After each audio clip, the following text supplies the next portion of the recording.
अमरावती महानगरपालिका निवडणूक आणि महायुतीत जागा वाटपाचा तिढा सुटत नाहीये।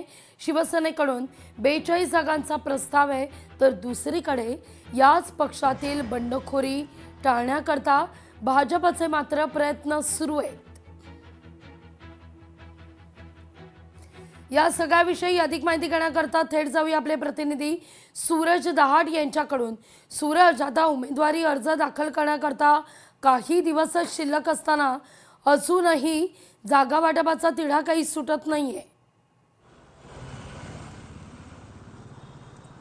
नक्कीच लागवी आपण जर पाहिलं तर काल नागपुरामध्ये महायुतीच्या जागा वाटपाच्या संदर्भात जर पाहिलं तर काल नागपूरमध्ये उशिराचे भाजपचे नेते आहेत महसूल मंत्री चंद्रशेखर बावनकुळे यांच्या उपस्थितीमध्ये शिवसेना शिंदे गटाचे नेते आणि मंत्री उदय सामंत असतील, संजय राठोड असतील आणि नवनीत राणा असतील, या 4 जणांची काल नागपूरमध्ये उशिरापर्यंत या ठिकाणी बैठक चालली आहे। मात्र अद्यापपर्यंतही महायुतीचा जागा वाटपाचा तिढा अद्यापही संपलेला माहीतच आहे। आपल्याला माहिती आहे की अमरावती महानगरपालिकेमध्ये अजितदादा यांचे राष्ट्रवादी यांनी स्वबळावर निवडणूक लढण्याचा निर्णय घेतला, त्यामुळे महायुतीतील म्हणजे भारतीय जनता पार्टी, शिवसेना शिंदे गट आणि युवा स्वाभिमान पक्ष असं अमरावती महानगरपालिकेमध्ये एकत्रित त्यांची महायुती असणार आहे। मात्र अद्यापपर्यंतही कुठल्याही प्रकारे जागा वाटपाचा तिढा सुटलेला नाही। 42 जागाची जी मागणी आहे शिवसेना शिंदे गटाच्या वतीने करण्यात आली, त्यामुळे अद्यापपर्यंत या ठिकाणी निर्णय घेण्यात आले नाही। कदाचित आज संध्याकाळपर्यंत जागा वाटपाचा तिढा सुटू शकतो आणि कदाचित पहिली यादी आज जाहीर होऊ शकतो अशी एकूणच या ठिकाणी माहिती आहे। दुसरीकडे जर पाहिलं तर महाविकास आघाडीच्या वतीने आपण जर पाहिलं तर काँग्रेस पक्षाच्या वतीने संपूर्णपणे तयारी सुद्धा झालेली आहे। काँग्रेस पक्ष स्वबळावर या ठिकाणी निवडणूक लढत आहे। दुसरीकडे जर आपण जर पाहिलं इतर छोटे मोठे जे पक्ष आहेत त्यांनी सुद्धा